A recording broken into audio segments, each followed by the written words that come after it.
Uh, Greetings, welcome at another session of Reggae University 2024. And the session is Twin Cat Style, the musical journey of ISEO and DODOSOUND, and we have ISEO and DODOSOUND here.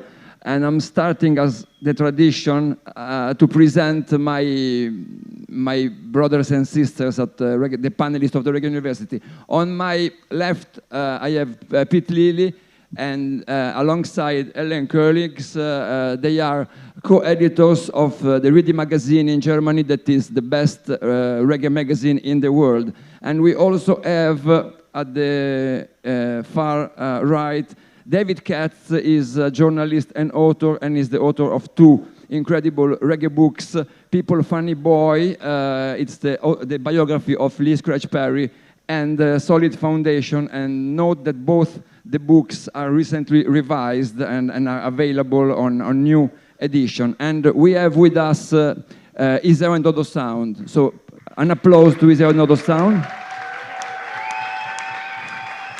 Oh, I'm Pier Tosi from Italy, long-time contributor to Rototom Sunsplash.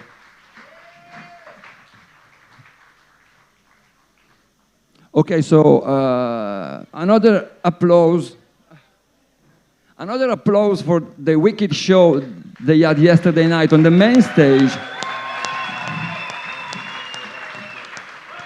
So, straight from Pamplona, Navarra, Iruña, Leire Villanueva, Alberto Iriarte, and apart 2018, they played all the other 6 editions of Rototom, so they became quickly a Rototom Sunsplash classic, I would say. And I would like to start with some music, so Pete, please play track 1.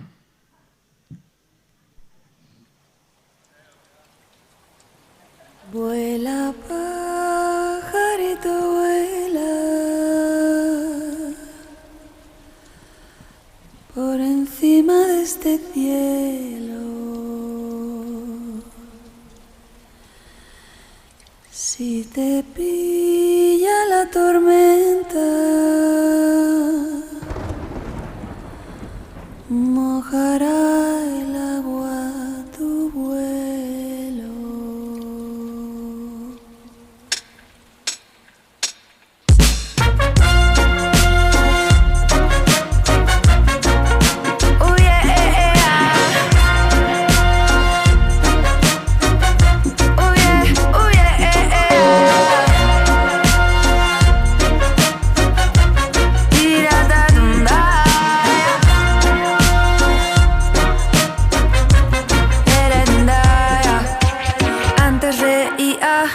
Lloraba, iba sin prisa, siempre cantaba. Nunca pensé yo que se acabará, pero de aquello no queda nada. Ahora la prisa.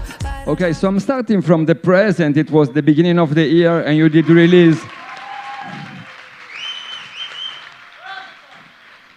So your 5th album released on your own Twin Cats label. There's something new in your discography because it's the first album totally sung in Spanish. I mean, you had other songs with other languages. You did even put a couple of lovely Italian lines, I'm Italian, in the Arigato, yeah? And so this is new, so the full album in Spanish. Can you tell us why, the reasons for this? And if is this your future, or you go back to English? If there's some plans, because... Well, first of all, buenas tardes a todo el mundo. Es un placer estar aquí. Gracias por venir. Gracias a Rototom y a Reggae University por invitarnos. So, yeah, talking about the future is never easy. You never know what you're going to do. If we go and search for the reason why we did this album completely in Spanish for the first time, I will say is these people, the people that was following us here at our homeland in Spain or South America, that we were feeling like maybe now is the moment they deserve an album that they can not only sing or understand or learn, but say the words out loud, like scream it, especially live.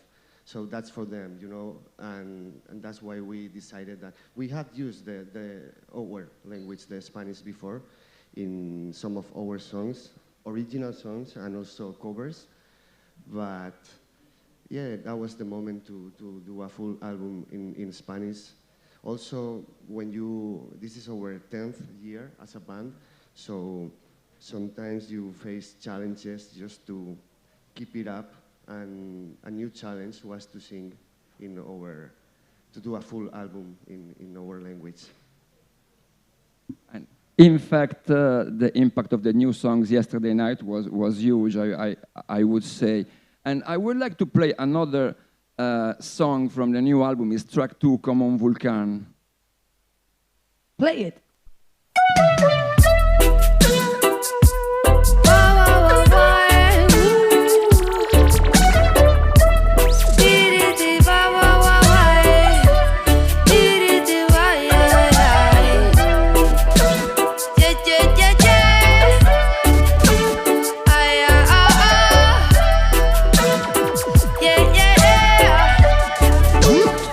Quiero flotar como el aire y que el viento me lleve a ti en una noche de baile.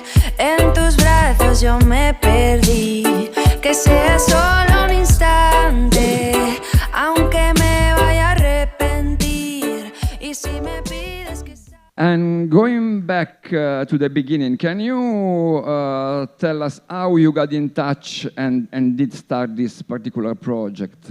Yeah, of course. Well, buenas tardes a todos. Good afternoon. It's a pleasure to be here. So, how we met? We are from the same small town, Pamplona, in the north of Spain, and Dodo was on stage since he was like 15 years old, and I started making music, I've been in touch with music since I was a kid, thanks to my parents. And Dodo was in a hip-hop band as a DJ, scratching and all that stuff, a band called Raperos de Maús, and they were actually playing like in all the small fiestas in different neighborhoods around Pamplona, around the Basque country. And I knew him because he was on the stage, and I knew all the little bands that were like starting at that moment. And I started like writing my songs and playing the guitar when I was 18, more or less, and I was living in Barcelona. And one day, Dodo was driving his car. He was playing Radio 3, and a young girl was there having a little interview like this one. And she was talking, and suddenly she says, "I'm from Pamplona." And he was like, "Who's this girl? I don't know her." But I knew him. So, well, he reached me via Facebook. That sounds quite old now, but via Facebook, he reached me like, "Hey, I didn't know you. Do you make music? You are from Pamplona. I'm from Pamplona." And I was like, "Yeah, I know." And then we met. We shared a beer. We shared like our first demos, and that's how all began. Since that day until today.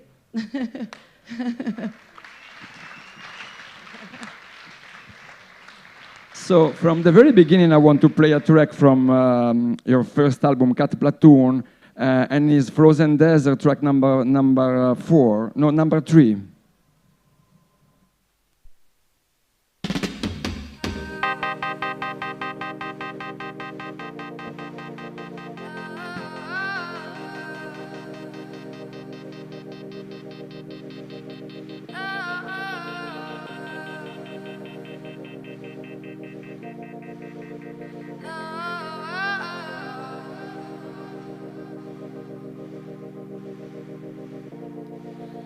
I'm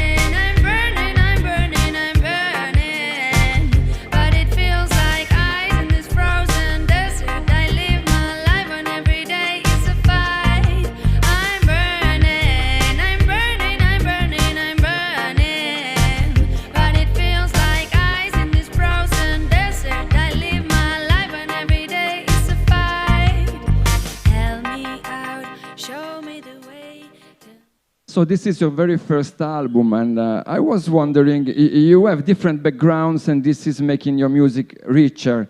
And but you choose reggae and dub, and I was wondering if there was already a presence in Pamplona about reggae and dub before you formed the project. Well, yeah, there was a small presence. This was back in 2014, so it's not so long ago. It's 10 years now. And yes, there was people playing music. There was a couple bands, and there was DJs. I was part of that little reggae scene from Pamplona from the beginning, I would say. And yes, there was even a small bar that only played reggae, but this did only last for, you know, like maybe 7 years when I was a teenager. But yeah, there was some kind of, you know, little reggae scene, as there is in San Sebastián or Bilbao. Always the north has had this kind of reggae influence because of Roberto Sanchez and Brixton and Massive Reggae Discac, which was a really special reggae shop in Bilbao. So there was shows there, bands were coming, and there was, you know, some people to look up to in some way. Yes.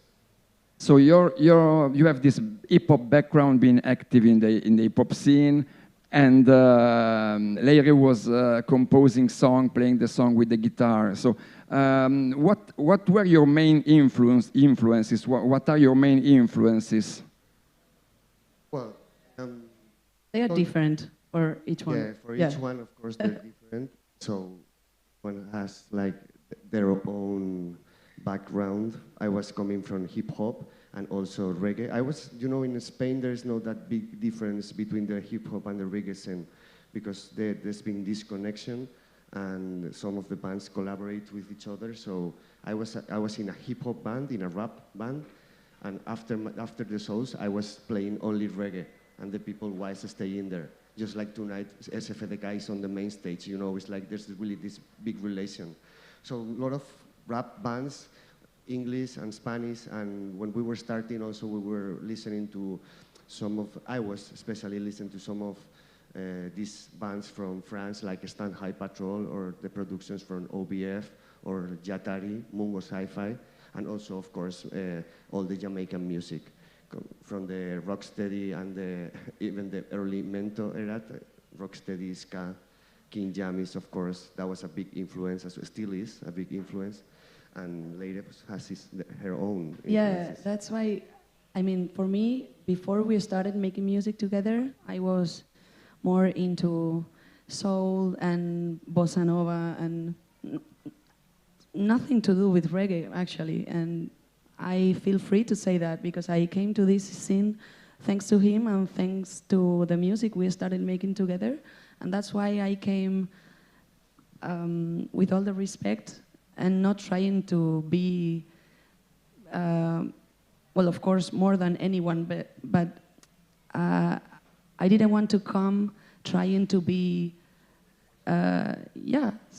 somewhere I didn't belong at the moment. Now I think after these years, I belong in some way, but you have to try, I think in life in general, but you have to try to make your place with respect and taking care of everybody and not trying to overstep anyone. And I think that's the reason why our music sounds, I don't know, I was gonna say different, but that sounds pretentious. But we have really different backgrounds, and I think making a middle point between the two of us made ISEO and DODOSOUND sound something like unique in a way. Not better, not worse, but I think that's the reason we sound like that, because we came from different places and we said, okay, what can we do together? Respecting where you are coming from and where I'm coming from.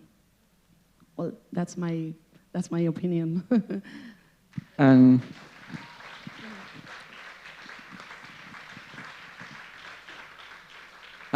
on our playlist, I have another song from your first album, Cat Platoon. and his Freedom with some guest on it. So track number 4, Freedom, again from Cat Platoon, 2015.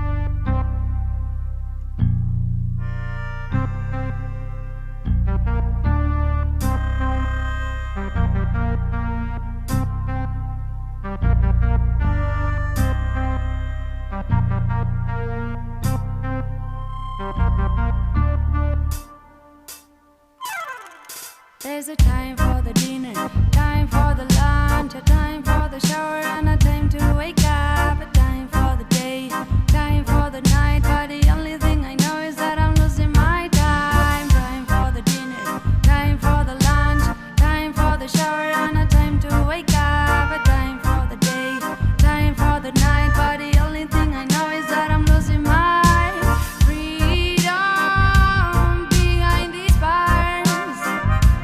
They keep my freedom behind these bars. They got my freedom behind these bars. They keep my freedom. So the question is about togetherness and collaborations, because very soon in this first effort, you did start to work with other artists, like for example, it's listed as Russ Telford, but the melodica is played by the great Roberto Sanchez, and wherever Roberto is, it's an incredible artist. There's something very good, as in your case. And also you had your own incredible own section, the Mouse Hunters, already in the record. So can you tell us something about those collaborations, and how you met those people and start to work together? Well, first of all, Roberto Sanchez. He was someone that we all in Pamplona, in Iruña, we all looked up to, not only in Iruña, but everywhere. We really looked up to his work and how he has managed his career, the many musicians that he's worked with, the solid work over the years. So we just threw the ball and it landed. He liked the song. We sent it to him and we told him, we would love you to play melodica on this track. How would you feel about that? And he said, I like the song, I will do it. He not only played on this song, but he did a melodica solo version, which is also on the album, goes by the name of Free As Now. So yeah, we didn't know personally. We have met later in life many times, but this first time was a message. We messaged him, and that's how the collaboration came up. About the Mouse Hunters, this was the moment that we were starting. This is our first album, as you said. So we were creating the horse section. By that time, we only had a tenor sax player and a trumpet. So we were starting doing some arrange in some songs. They play in Fresh Air. They also play in Cat Platoon. That's about it. And there's a solo in the closing track, Lonely Sax. Yeah, and actually, I'm gonna interrupt you, Dodo, but you can see the evolution of how all the beginning of the Mouse Hunters happened. Because in the first album, in Cat Platoon, you can just see like a couple of solos, as Dodo was saying, and then Roots in the Air, the second album, you can see the section, and then everything like started growing. But you can see it in the records how the evolution happened. Chasing more and more mouses through the years. Hunting them. And so I'm playing the tunes in chronological order.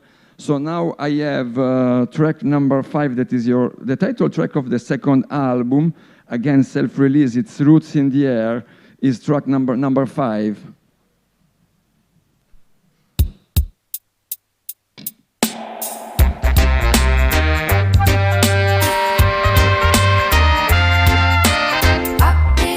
where my roots go fly. Close to the rain where my roots don't die.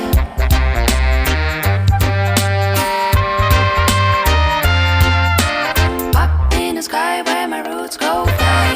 Close to the rain where my roots don't die.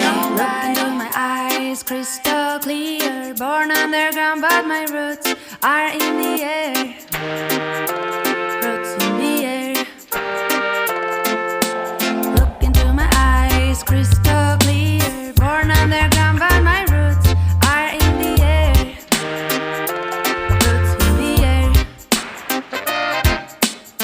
I got my roots over the ground, 'cause my mind is a castle moving around. I have a question.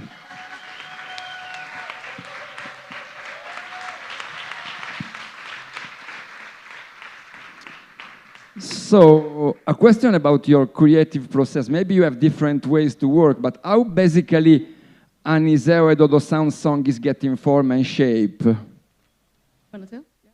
Go? Okay. When we were starting, it was all about a drum beat and a bass, and then some chords that lady will play. By the way, we produce all our music together.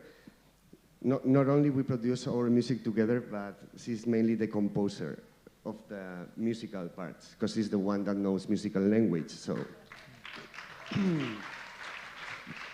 so maybe. But he writes some good lyrics too, and many people think that I write the lyrics. We write the lyrics together, so that's for him too.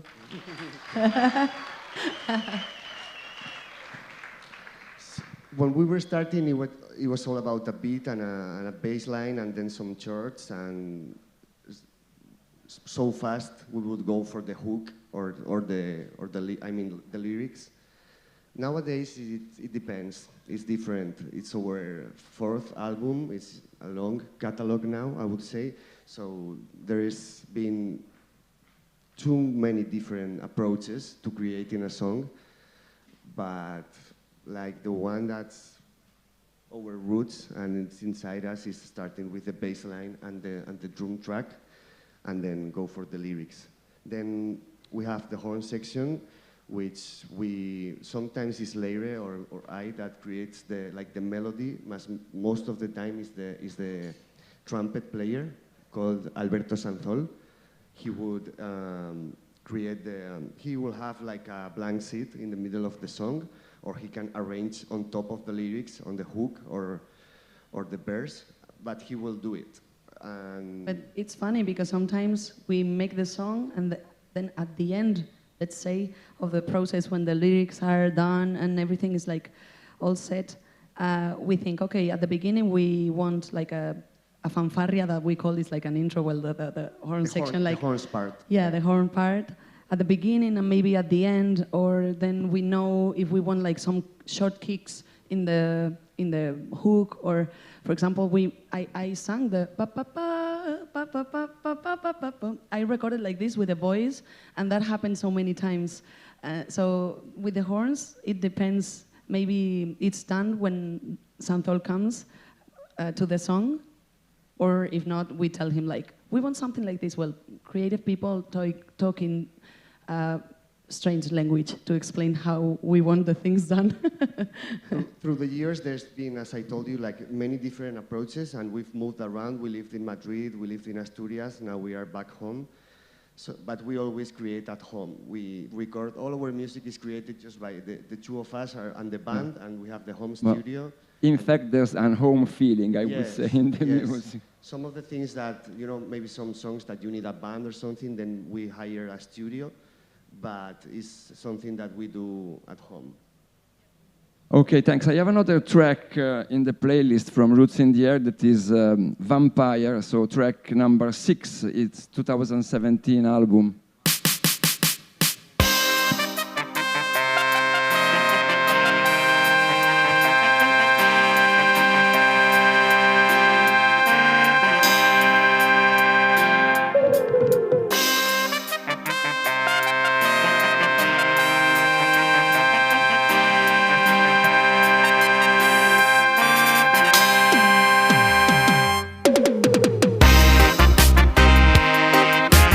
Everybody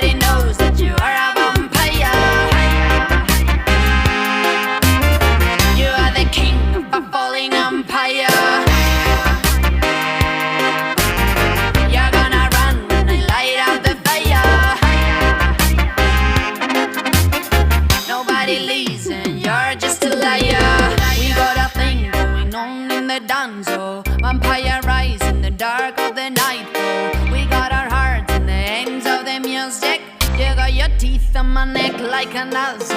We got a thing going on in the dance. Vampire rise in the dark of the night. So majestic sounds, I would say. A question about your lyrics. So you have different topics, and in some songs you're talking straight about the war and the despair of the refugees, especially in the very first part of your discography.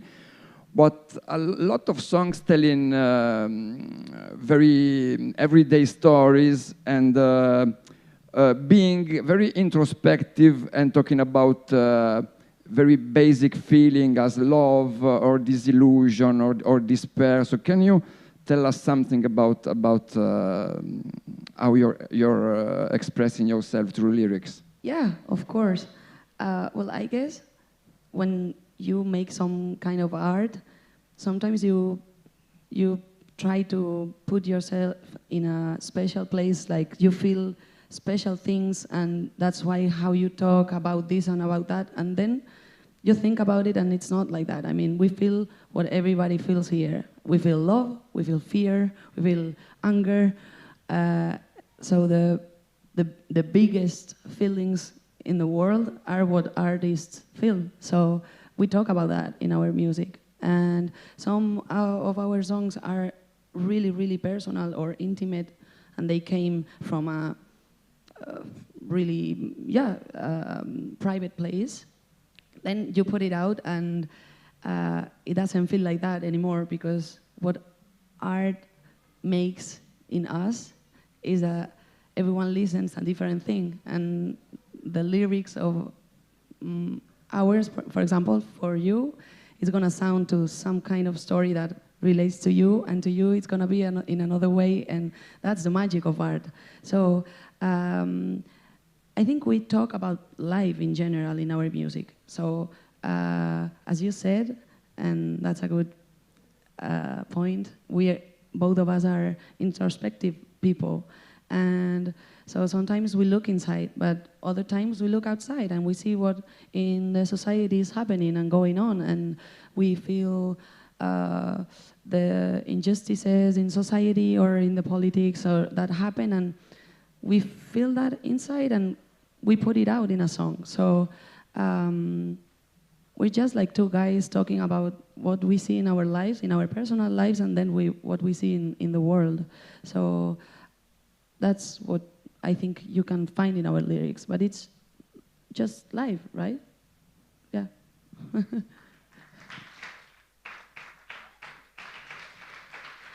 Now, on the playlist, we are going to another record that is Same Love from 2019.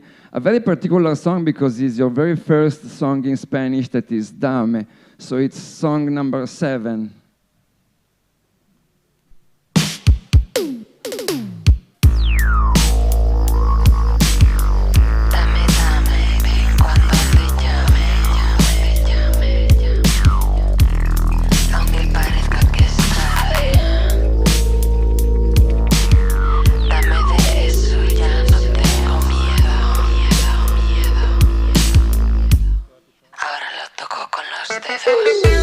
Dame, dame de eso, dame.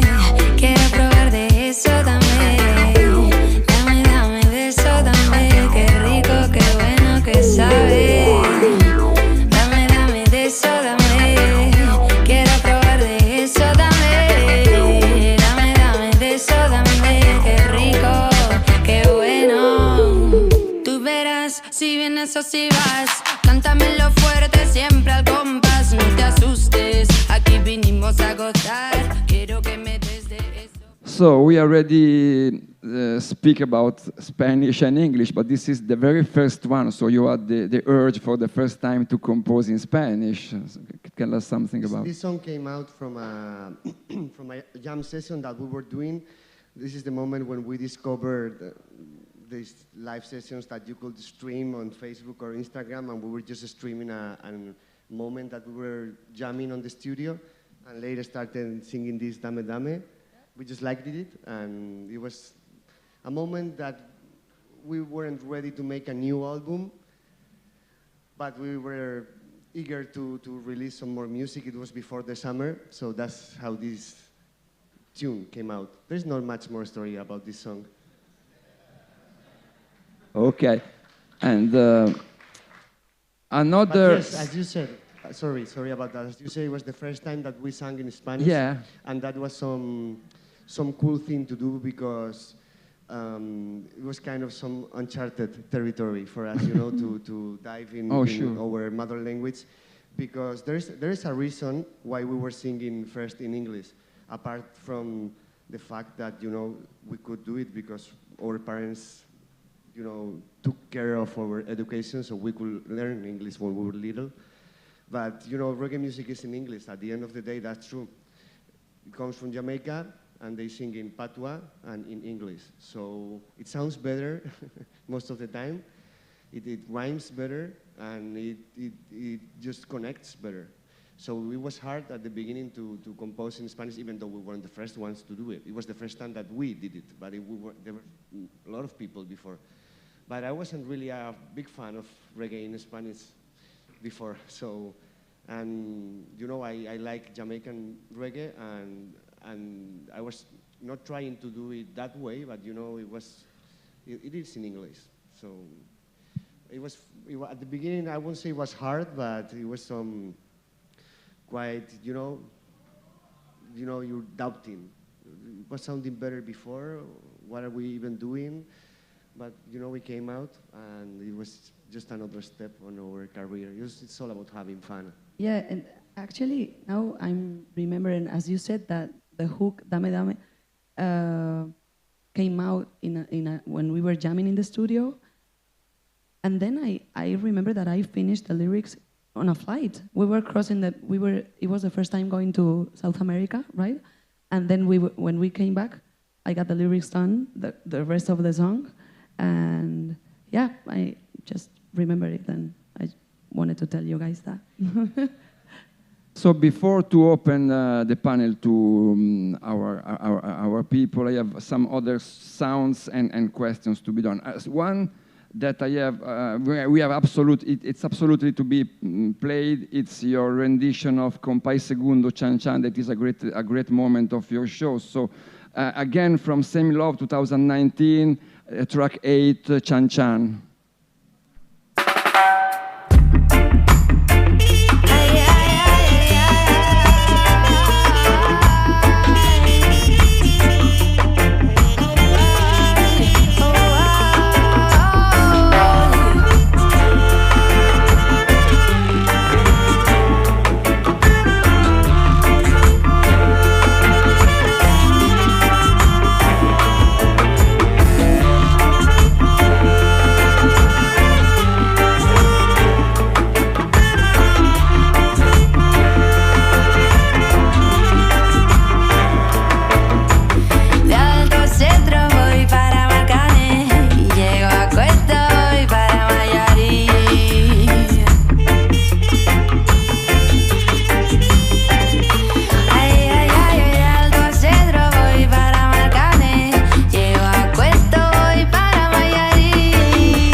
So this is an astounding song by Compay Segundo, and I did read Compay Segundo dreamed the melody of it, and I think your music have a lot to do with dream, so there's some connection. So are you dreaming your own vibes, your own sounds? That's something that happened a couple of times, that we were dreaming some melody.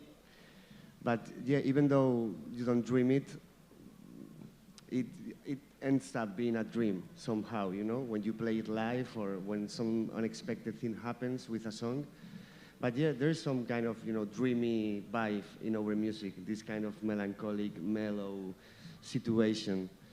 And yeah, about this song, this has a long story though, because Leire was the one that was wanting to do this cover.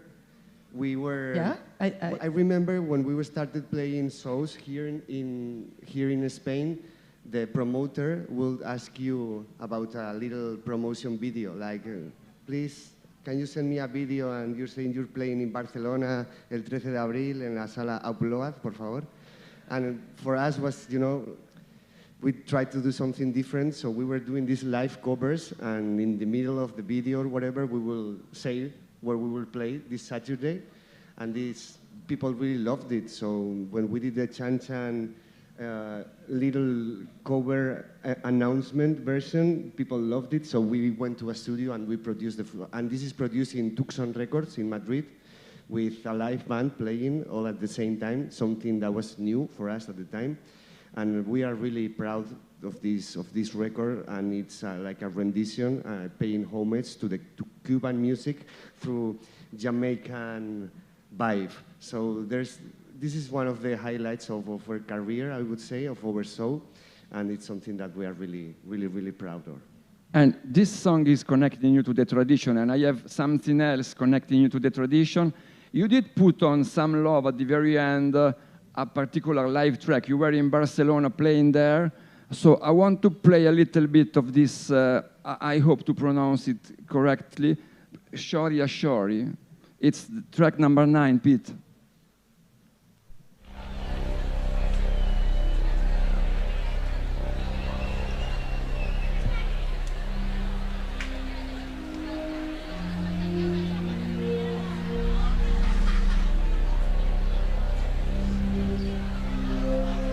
Esto se grabó en directo en la Sala Apolo en 2017 o 2018.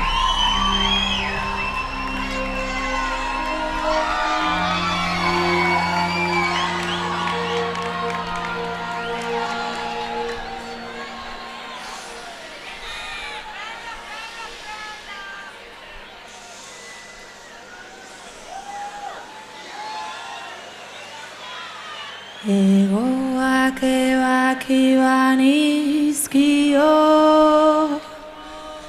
neria izango zen, ez zuen alde egingo.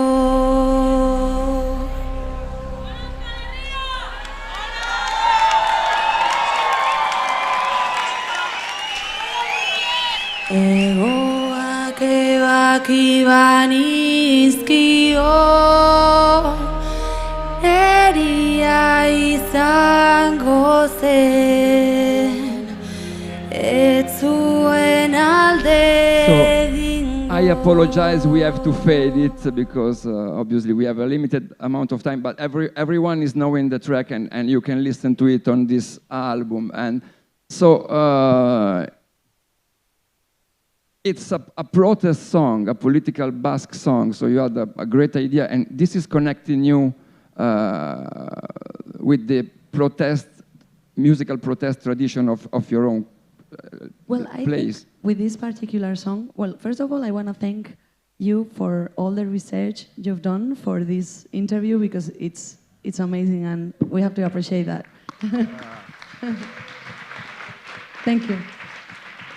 I think with this particular cover that we made of Choria Chori, it wasn't specifically like the protest sense of the song that we chose, but the poetical way, and also it's like a canción de culto in the Basque culture. It's way bigger than politics. This song is like Euskal Herria in a song. It goes much farther. It's much bigger than But regarding to the tradition that you were talking about, I think this song is, of course, something really traditional in the Basque culture and Basque country, and we are part from it. So we embrace it, we celebrate it, and I think we've always, since the beginning, even if we started, two guys from Pamplona started making music in English, I think the Basque culture has been with us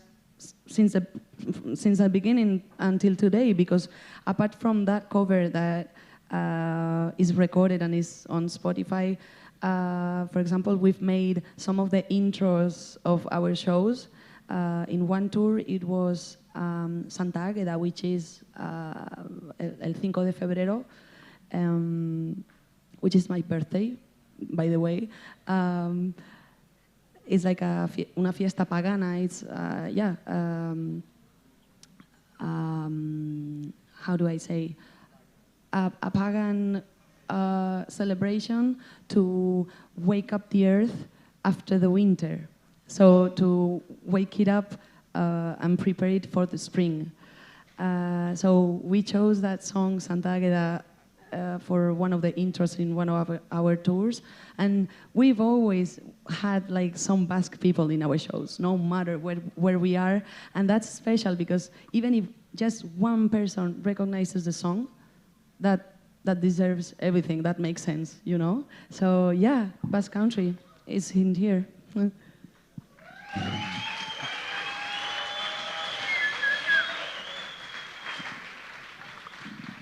So I have one last song and one last question. There's only one record missing, and is Blossom from 2022.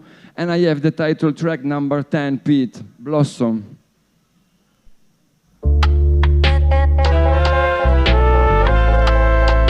The moon in the sky.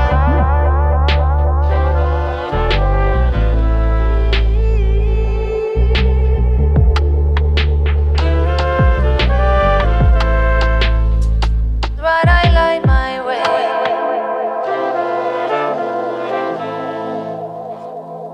This is my song that blossoms in the night. During the storm, the light will be my guide. This is my song that blossoms in the night. During the storm, the lights will be my guide. It feels like I lose control. So my last question is, you're putting a song into a record and have established and done form, but probably on stage there's room for improvisation. So how a song is changing shape on your live shows? It depends on the song. The way this one changed is we never play it anymore because it was just a song to listen at home and to feel. And we felt like playing it live was something that wasn't working. Other songs, we work on them to keep them alive, I would say. So we do some kind of remixes, or we change the style just because we want to play them. But when you have so many songs and you have only 75 minutes for the show, many are left out. So sometimes instead of working too much on one song, you just create a new one or choose another one. So yes, some songs have come in and out of our set list over the years, but if you are out, it's really, really hard to go back in. It depends, right? Yeah, and for example, I think when we make a record, and is a moment, a song is a moment that you freeze, and it stays like that on the album. And then you have the real life, which is the show and the audience that make a song alive, and that never stays the same way, and it goes in different evolutions. For example, we played Roots in the Air before, and it's been a long time that I didn't listen this original, which is the original version, by the way, but we made a few years ago a super cool remix, and it stayed like that. Or Fresh Air, for example, or which we go like changing the productions. So thanks to the live music, it's so important because we talk about, in general, we talk a lot about music, but live music, I think, is like, it's in another level, you know, because that is alive. And I love records, and I love how songs stay in that way. We made it that way, and it stays like that. But then we have the stage and the shows to make the songs fly, and that is magic. So it depends, on the song, of course, but thanks to being productive and thanks to having a lot of shows, we can have that privilege, you know, to play with them. And, you know, there's people that have seen us maybe 7 times. That's mad, you know. I haven't seen the same band even twice. And when some of our audience tell us that I've seen you, I don't know how many times, I've forgotten, but you always make some surprises. And we have to think in those people, you know? They are really important. They are the reason we, after 10 years, are here. So you have to think that, of course, yesterday, a lot of people met us for the first time and didn't know us. But a lot of others, they've been here for many years. So when you think about them, you try to squeeze your brain and the creativity to make the songs long-lasting, you know? Thank you very much. Thank you. There's a question from David. Yeah, I have a related question about the process of bridging these two worlds, because you've been expressing here how this began as an intimate studio-based project at home. But what we witnessed last night, it seemed like a fully integrated, organic live band. So can you tell us a bit about that process? How have you been able to transpose what began in one way into another way? It's been a long process, and we are still in this process. We're just working hard, trying to keep the same team, treating the people with respect, your team, and I would say we keep the things really tight. We are our own managers, we have our own label, and we take care of musical production and composition. So we just try to keep this identity of ours. And whenever there's something new, new work to do, we just take it and we do it ourselves. So that way we can add some more musicians to the show, instead of we spending musicians, I would say. And then work hard on what you saw yesterday is the result of many years of work. Many people Many as people well. have been working with us and also learning. And I can say that we have been growing along with this festival. The first time we played here at Rototom, we played in the Dub Academy. We were just starting. I was watching a video the other day and we were so little. And you know, we've been working here and watching a lot of bands do great shows. And sometimes you're gonna see what works in other big bands which are reference to us. One will play tonight, for example, but there's many bands that, you know, give you this kind of you know, keys to make the things sound bigger and then there's Lyrical. She's on stage and she just manages everything so good, and that's the way, you know, we can connect to the people through her talent and through her attitude on stage. But thank you. But you're good too. No, but there was something so interesting that you said, and it was how well integrated everything was. And we were talking about that. Well, our visual team is here, RGB. Big up for them, please. Nuestro equipo de visuales. Buenas visuales anoche. Buenas visuales. And we had lunch together before coming here today, and we were watching some stories on Instagram, and that's what we were saying, how well integrated everything was, like the lighting, the visuals. By the way, we bring all our stuff, I mean, sound engineer, lighting engineer, visuals. And of course, there's hard work, and there's what Dodo said, we try to keep our team together, and we've been working with the same people almost since we started. Well, some of them, maybe they have to leave, but we try to keep it like family, you know, because that's important. When you have that long-time team, it makes consistency happen. And the work with the visuals, with the lighting, everything, it's so beautiful to see, and it's so beautiful, even more beautiful when others can appreciate it. That's Absolutely. right. Thank you. So thank you for that. Thank you for that thoughtful responses. Thank you. So it's time to open the panel to you, our audience. So who would like to do the first question? There's a question over here. Thank you so much. Could you tell us a little bit more about your visual art? your album covers and the video art that speaks as well as you as an artist? Well, thank you for your question. It's interesting. For example, for the covers, for album covers and tour flyers and all that, we've always been more into the illustrations, and we didn't want to make like a picture of us and make the album cover, which I respect. We didn't want to be, you know, music is more important, not your face. So that's why from the beginning we decided, like, let's make an illustration, right? And we've been collaborating with many artists since the beginning,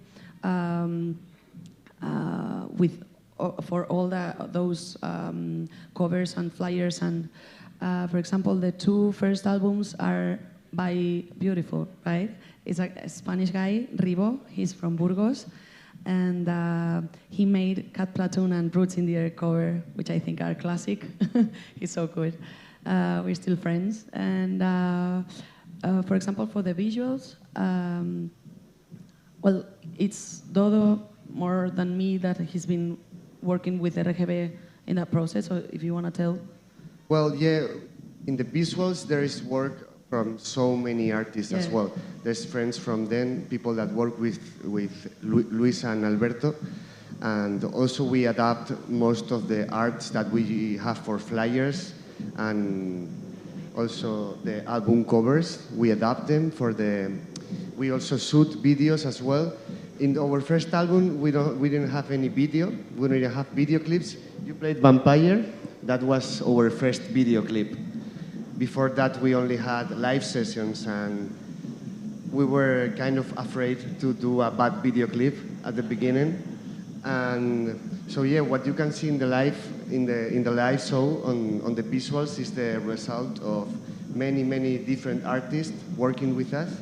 And we also, we just mail them whoever we like. We do some research. We need a cover for the next single or album.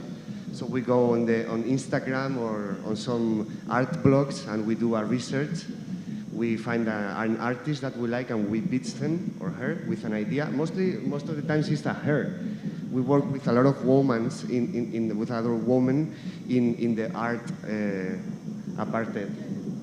So yeah, that's what we can say. There is many people involved in them. And right now, the last album we work with Diane Roussel. Yeah.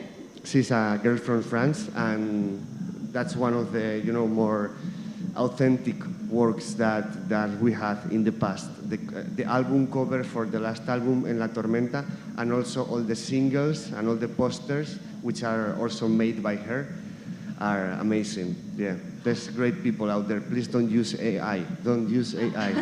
Hire authentic people.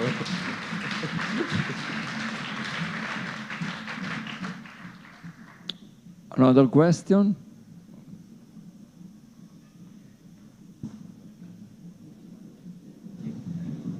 Hola, ¿qué tal? Well, first of all, I wanted to thank you for your music and to thank you for yesterday's concert. And I just wanted to remark, actually, how somehow I felt the humanity in you up there. Because, we, in festivals, usually we are used to consumption music, like you go from an artist to an artist, running from a stage to another. And yesterday, you took the time, especially you, Dodo. I really want to thank you, first of all, to remember about Palestina. It was the first artist that I heard talking about Palestina, and we've been here talking about peace, utopia, and all that. And at least in my case, you are the first one remembering that, so thank you very much. And that was a part of humanity that you showed. Thank you. Maybe it's the button. No, you're sounding. Hello? Yeah. We got you. So, yeah, thank you. And the first time that I could see you live, it was on Cruilla, and then I saw you on Rototom, and then I came to Apollo, and then I saw you at Dub Gathering, and yesterday it was just like massive, like really huge. So how does it feel for you. You know, it's been like 2 years that I see you growing and growing and growing and growing. It's just amazing. And just the second question, I just love the part of melodica that you put in your songs. Are you thinking about introducing a live melodica in your concerts? I would just honestly love that. So, thank you. I'll go first with the melodica one, which will be shorter. We had some melodica live back in the days. Leire was playing the melodica part of Chan Chan, and she plays melodica really good, so why not, maybe in the future. I love melodica. We love melodica. So yeah. And about the other question, I was thinking about David's question as well. And you know, when we have the tour for the summer, and Rototom is on the poster, my friends ask me, where should we go and see you guys? And I say Rototom, because this is also important for us. It's been important for us, and we were nervous yesterday before this, so we were feeling, you know, the heavy weight of that stage and the people that you share the stage with and everything. So it's a very emotional and important show for us. And I won't diminish the rest of the shows. We always try to bring that human side of us, and we always try to make the show special and different. Sometimes, as you mentioned, it's not easy in a festival, not only for the audience, but also for the artist. Sometimes you are in a hurry, or you didn't even have time to do a sound check, or you have to leave the next day to who knows where. So it's not easy for anyone, and at the same time, it's a really nice place to gather around and to have a nice weekend of music. But yeah, Rototom is special. Yeah, and talking about humanity, thank you for your questions and appreciations, but I think when we are on tour, if we forget that we are in front of people now talking, last night performing, or even going to a transfer from the hotel to here or whatever, we are always working with different people. We have the same team, but our crew. But then we go to this stage, and there's a crew working on that stage. And tomorrow or the next weekend, we'll be with another team. And you have to ask their names. I mean, that sounds basic, but that's why we feel special coming here, because we know everyone. We've been coming here since 2016, but we talk to everyone, and we try to. You have to be nice, you know, and that's something that brings you much more good things than bad things. And if you forget that, and talking about the audience, by the way, actually the runner that brought us from the hotel, his name is Raul, and he's been following us since I don't know when, and that's something that he told me at the van. He told me, you were talking like a lot with the audience. Yeah, but you guys are there. I mean, if not, we are in the studio and we don't need to talk to anyone, you know? When you are on stage, you have to honor people that are listening to you. And if not, well, for me, that's my style. That's our style. We can't forget that. And regarding how does it feel, as you asked, it feels great. It feels great. I went back to the hotel yesterday after the Dub Academy closed. It was 6 in the morning, and I was watching stories till 8 in the morning. Like, you know, reviving the whole show. It was and amazing. Everything. Feels great. Feels great. Oh, and until the batucada will come, we have space for another last question, so, okay. Bueno, primero, enhorabuena, porque el concierto de ayer fue mágico. It was my first time seeing you, but it won't be the last. My father actually introduced me to your music, and he came all the way from Puerto Rico to see you. My question is, what influence has reggae had in your personal life? For me, it shaped my way of thinking about self-consciousness, revolutionary mindset, and respect, understanding of the world and politics, many things for me. That's what it did. And yesterday I was thinking on stage the Isle of Jamaica, because after all the suffering endured over many centuries, instead of hate, what we're getting is reggae music. It's amazing. It's amazing. So it's too much for me to explain right now, but yeah, that will be the short answer. Thank you very much for coming all the way from Puerto Rico. Thank you. So you have the task to cover the batucada with your own. Great applause for ISEO DODOSOUND.